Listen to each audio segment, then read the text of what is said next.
In the book of Isaiah chapter 53 verse 2, he is rising about the blossoming which comes out of the dry roots. இளங்கிளையை போலவும் வறண்ட நிலத்திலிருந்து துளிர்க்கிற வேரை போலவும் அவருக்கு முன்பாக எழும்புகிறார். வறண்ட நிலவரத்திலிருந்து உன்னை துளிர்விட வைக்க உன் தொழிலை, உன் கையின் பிரயாசத்தை, உன்னுடைய வேலை செலவை, உன்னுடைய வருமானத்தை பெருக்க தேவனுக்கு முடியும்.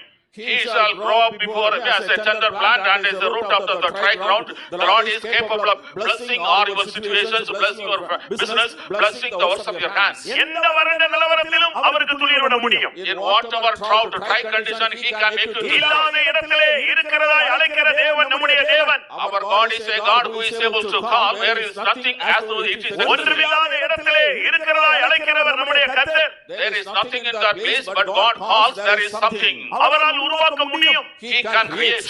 நான் எல்லா இடங்களிலும் சொல்லி வருகிறேன். I tell everywhere. ஒரு சகோதரனுடைய வீட்டுக்கு நான் ஒரு விசுவாசியை